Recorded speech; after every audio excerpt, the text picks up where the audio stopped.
What's up, everybody? Welcome back to another episode of Rams Brothers. I'm your host, Dean, and I'm joined, as always, by my brother and the other great host of this show, Nick. And Nick, defense. Defense is the priority topic of this episode. Raheem Morris, Les needs comments, and everything in between. But first and most importantly, how are you, my good brother? I'm good. Defense, man. I mean, look at the two of the greatest defenses that we've ever seen in the playoffs. The Browns' historic defense that everybody, including myself, has said was amazing. Terrible. Laid an egg. Lets up like 45 in Houston. And then the Cowboys. Oh, my God. Michael Parsons. Oh, my God. Dan Quinn. Oh, my God. Lets up 45 points against the Packers. Defense, more than ever, I think, is so important. And the fact that we are almost guaranteed to lose Raheem Morris is just going to be weird next year.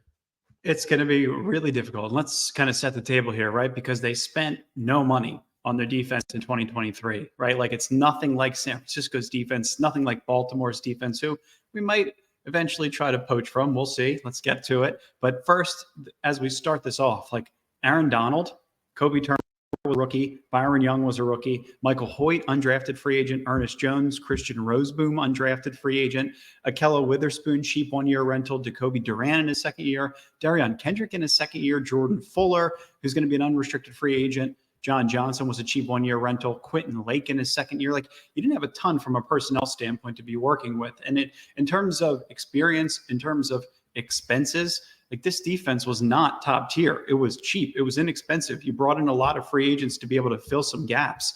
And now what's happening is you're, kind of standing between the lines of losing potentially Raheem Morris to a head coaching job. Like, Nick, who isn't he interviewing with right now? It seems like Raheem Morris has been across the entire league, every single head coaching vacancy Raheem Morris is a part of. And, this picture it's very sentimental in terms of the relationship with Sean McVay and Raheem Morris. But like holistically, I think it's representative of the way that Raheem Morris treats his players and the staff, and him being the glue guy within this organization that was able to build a scheme that was able to get the Rams over the top from 2020 to 2021 with the departure of Brandon Staley. And as good as he was in 2023, we know that Rams fans are a little bit split in terms of their opinions and how they feel in terms of which direction this goes. But I think for the most part, Raheem Morris has been a success in Los Angeles, and I would be quite upset to see him just, I would be in favor of him going to get a head coaching job, but I'd be upset to see him leave. Well, I mean, just looking at that Lions game, it kind of shows exactly how some Rams fans could be split, right? It's like they have no problem moving the ball for the first half. Like, don't even need to get the third down. They scored 21 points easily. And then Raheem essentially putting it on display on primetime for a head coaching job next year. And he has 3 points. The defense holds the Lions to 3 points in the second half. And it just wasn't enough for our offense to really counteract. But still, he shows exactly how to adjust perfectly. And in this league, I think that is one of the biggest keys of success with a defensive mind. It's a huge asset. And right, like you're also going to potentially lose a guy like Eric Henderson, right? He's going to go coach with USC.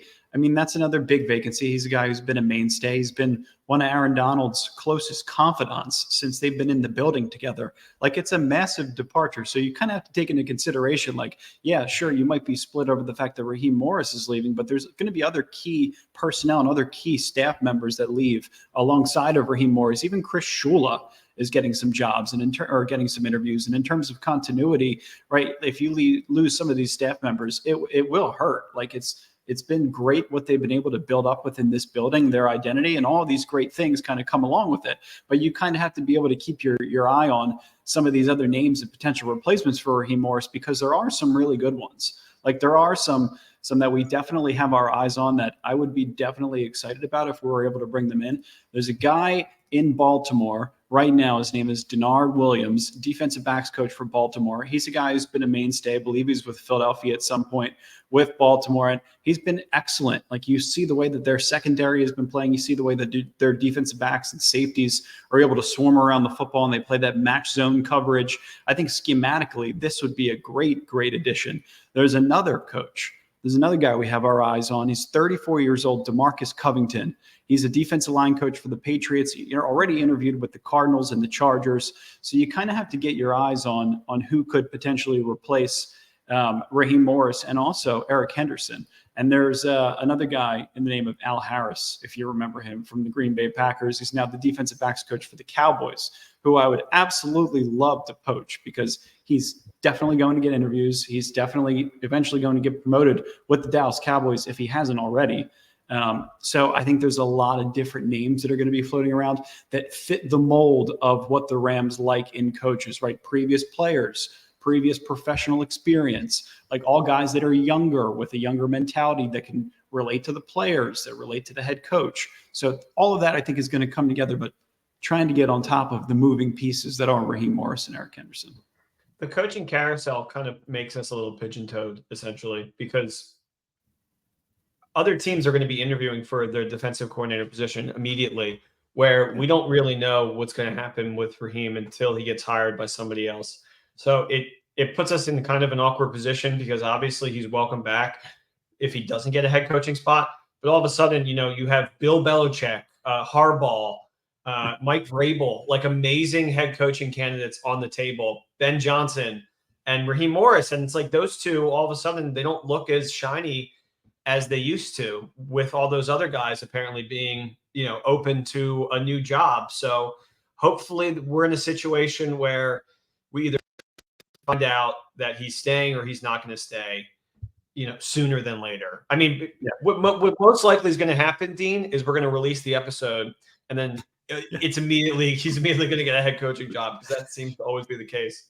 Do you remember what happened last year? I think we were going into the offseason program and he was still interviewing. He was on like his 14th interview with the Indianapolis Colts. Yeah. Jim Irsay was staying at Jim Irsay's house. They were playing pickleball. I have no idea what else the hell was happening behind the scenes, but there was an in-depth amount. They ended up hiring the right guy in Shane Steichen and have a really good foundation moving forward. But like Raheem Morris was one of the 3 finalists for that job. And I think that's maybe a similarity in terms of what can happen this offseason is it's going to be strung along for a long period of time. But maybe just because he has such a high volume of interviews that somebody will make the right decision sooner than later with Raheem Morris. It's all TBD. Yeah. I mean, I'm hoping that he does get a head coaching job just because he endorsed by Les Snead. And I'm tired of the Raheem 10 years ago on the Bucs. It's like, come on, that's a decade. Like, can we stop hearing about that?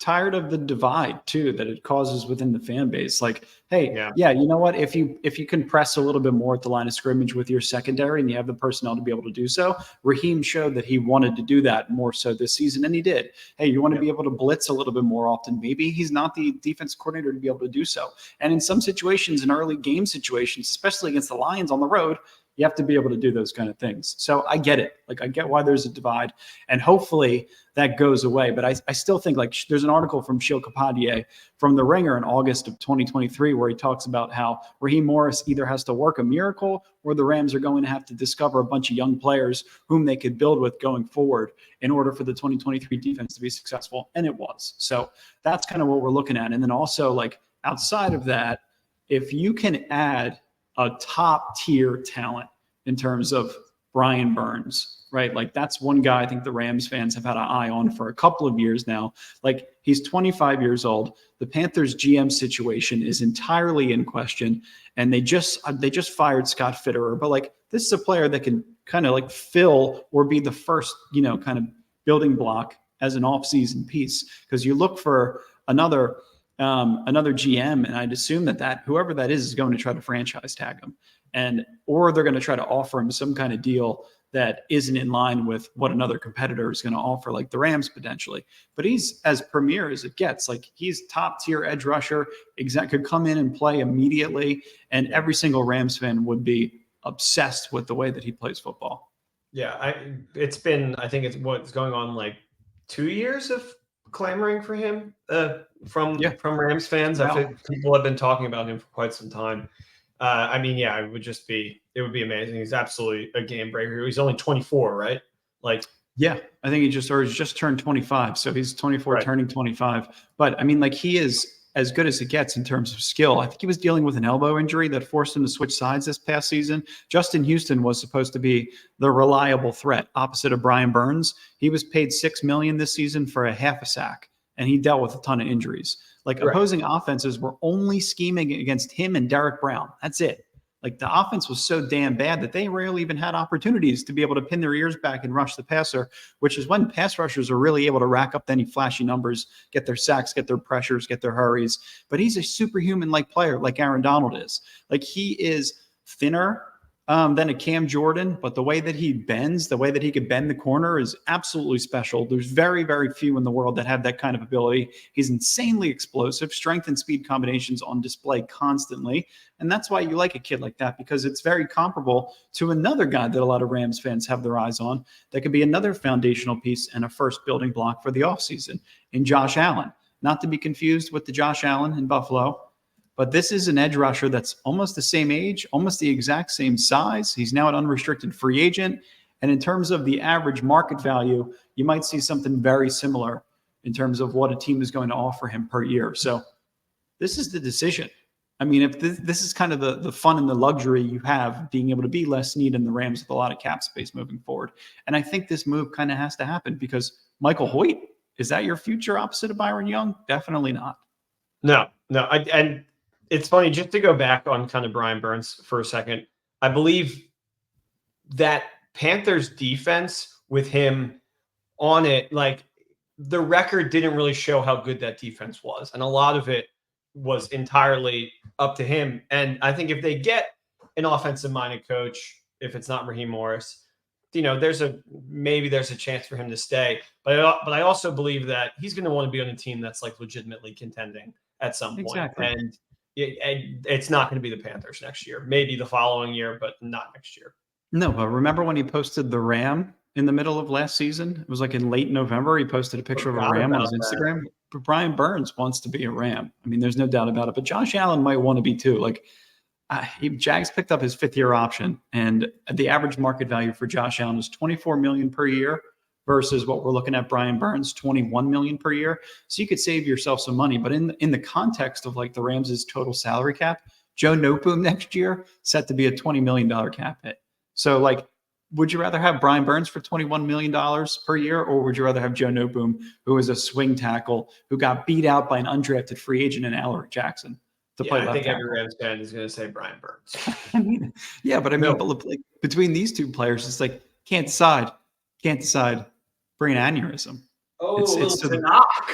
It's to the point where you're kind of splitting hairs with how great both of these players are, because I mean both superhuman type players, both will be pretty large salary cap hits, but I mean I just love the speed combo and power, explosiveness, everything that they have that they paired together. And oh my God, we lost Nick. Where did Nick go? Don't worry, D. I'm here. Just had to grab my charger. I'm here. Don't worry. Brian Burns went quarterback hunting and found Nick. I think he's back in his seat. Yes. Sorry. Yeah. I got the little blurb on my computer that was like, your computer's about to die. And I was like, oh my gosh. What a bad way for the episode to end. Just a dead screen. Just you guys are left with me. That would be terrible. I feel sorry for you guys. All right, Nick, I think we talked enough about the defense. I think in terms of secondary, like when you look at what the Rams really need, it's an edge rusher. You're going to probably go after a free agent edge rusher. And Brian Burns or Josh Allen just fits the bill of what the Rams are looking for. But then also like Jordan Fuller and John Johnson are likely gone. So are you going to backfill that with Russ Yeast and Jason Taylor, two guys that you've drafted late in the last two drafts? Outside corner, you're looking at a free agent. Akella Witherspoon may be gone, and rightfully so. He might go chase a bag. And then weak side linebacker, we talked about in the last episode, opposite Ernest Jones, your defense is going to have a lot of turnover. Like realistically, you're not going to have Aaron Donald, or you're going to have Aaron Donald, Kobe Turner, Byron Young, Ernest Jones, Darion Kendrick, and Quentin Lake. Everybody else has a chance to be on. Yeah, that's the only thing that kind of worries me about next year is the potential for a slow start. I know the schedule is kind of a little creepy because there's a lot of really good teams in there, home and away. But the offense is going to need to really kind of blow up in the beginning because we just have no idea what the defense is going to look like next year as of right now. So that's the only thing that's keeping me skeptical. But I think regardless of who they bring in, even in the Wade Phillip days, I felt like we were under Sean McVay and Les Snead. The defense was always kind of maybe not the star of the show, but always a huge, huge factor as to why they were so good. Yeah. I mean, it's a Donald huge was the part of it. star, and then the secondary outside of Jalen Ramsey was kind of just there. Yeah, I mean it's a huge part of it. Like you have to be able to play complementary football consistently. They got so much out of what they had this year, but like schematically, it's going to change. Key personnel is going to change outside of Aaron Donald and some of the other consistent pieces that we've talked about. So yeah, I mean it's all TBD. But I mean I think I feel like we have a pretty good grasp in terms of what the Rams like to focus on for defensive coordinators and other coaches within the building, and then also type of personnel that they'd be looking for. So all TBD. We will see. I think I'm ready for my favorite part of the week. We got a little quick Knicks picks for you.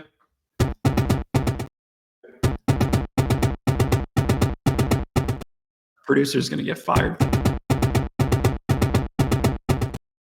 Love it. I was going to try to duck out so there was no me in the chair again, but that's all right. Knicks picks, week 2 of the playoffs. My only pick that hit last week was barely even a Knicks picks. I gave Dean an opportunity to make a Dean Lock a pick, and that was the only winner. Puka Nacua found the end zone. We got torched on Knicks picks. I got torched in real life too because I took all my picks, but that's all right. We have a lot of money to be made on Knicks picks. There's a lot of time left in the playoff hunt. Dean, is there anything that you like particularly? No. No, you know what? I like the Lions outright. I don't know what the money line is. You know, I would assume that they're favorites because they're at home and the Bucks are traveling to them. But I mean, I would probably try to double down the Lions, go to the NFC Championship. Yeah, I feel that way too. Actually, because it's pretty obvious that they're going to bite off a kneecap, and we'll do whatever necessary, whether it's Kirby, Joseph, or whomever. They're going to bite somebody's kneecap off. So yeah, go Lions, I guess. Let's start off with Baltimore. All right, Lions straight up. That's fine. Let's start off by going to Baltimore. Texans at Ravens. It's a great story here in Baltimore. It really is. We have a really young Buck versus his inevitable end game. CJ Stroud is doing so much to prove that he will be a legit quarterback in this league for years to come. He's already outperformed expectations, and now in his first year already has a playoff win under his belt. It takes quarterbacks sometimes 3 to 4 years to win a playoff game. It took Jordan Love 3 years. Just kidding, but not really. What I'm not understanding here is the low over-under, 43.5. I'm sure it has something to do with weather, probably. That just doesn't make sense. The Ravens and Texans both demonstrated that they are more than capable of putting up big numbers on their own. 43.5, I think both teams have scored over that by themselves this year. Usually when the spread is this high, it's at 9.5. The under tends to sing, but I'm not going to buy it. Lamar has a chance to run the table, including the Super Bowl, and it all starts against a Houston defense that looked formidable last week. Do I think that they can stop the MVP? No, but I've been doubting Houston all year, so maybe this is when I finally get the last laugh. Give me a 6-point tease. So we adjust the over from 43.5 to 37.5, and the Ravens line to Ravens -9 to Ravens -3. Also, I like the over straight up at 43. I think you're going to need some points in this game, no matter what, from both of these teams for these bets to hit. So let's just hope for some studly quarterback play out of both of them and a fun, high-scoring match. I like it. What do you got next? I think I agree. Right. I don't see that game going another way. Like I'm not going to argue that. I mean, the Texans' dream, I think, has to end somewhere, and I think it makes sense to end in the hands of John Harbaugh. To me, it made sense to end at the hands of Joe Flacco, but I guess we were all wrong on that one. That's funny. If only we all would have loved that. Yeah. All right. Bucks at Lions. I was going to touch this game. I left the Rams-Lions game thinking the Rams were still one of the best teams in the league, and I know you did too. They go into Detroit and they play their asses off, and they come up just short by 1, thanks to a 53-yard kick out of a backup kicker. When did we ever get that luck? But still, I feel like the Rams could beat any team in the NFC right now, and Sunday against the Lions just wasn't their day. What does that say, though? It says the Lions were up to the challenge. They played a great team. They came into their own stadium, and they made Ford Field loud, which forced the Rams to burn timeouts, which truly adjusted the game. McVay later said that Ford Field was the loudest environment he's ever been in. Not Seattle, not the Dome in New Orleans in the NFC Championship, but Ford Field. That's nuts. I mean, the first playoff game ever there. The Lions, like it or not, they're legit. They feel legit. They look legit.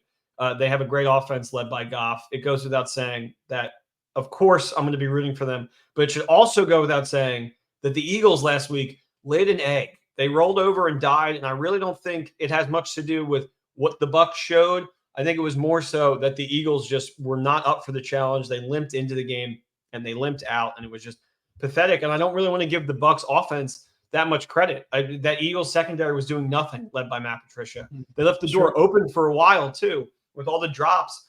And so to me, it just seems like it has the potential of a Detroit masterclass to be riding high into the NFC Championship. I like Lions -6.5. I also like Detroit to win the first half and the game at -180, because I just think if they win the first half, they'll also likely the game. Call me snide in DK64, because the Lions have the blueprint to beat the Bucs.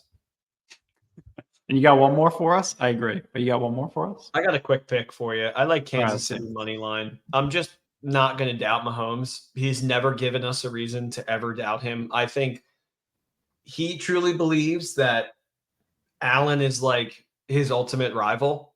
I think he believes that he's like a layer above pretty much every other young quarterback. And I think this game means a lot more to Mahomes than people think. I'm going to go opposite of you. I'm going to go Josh Allen, because the Bills are at home and Patrick Mahomes has never played a playoff game on the road outside of the Super Bowl. That's true. So that should be. But he's 2-1. He's 2-1 in Super Bowls, though. I know. Yeah, you're right. So I guess he only has one road playoff loss, but I still would be fearful of Kansas City, mostly defense. I mean, outside of Mahomes, Travis Kelce seems like he's on the down. Obviously, Rashid Rice is great for them, but like outside of that, not a ton, and Pacheco, but not a ton else. Like I think Buffalo maybe it's their time. He's 2-0 in neutral field Super Bowls, but there was that Super Bowl in Tampa with some fans, like the nurses of the world. Right.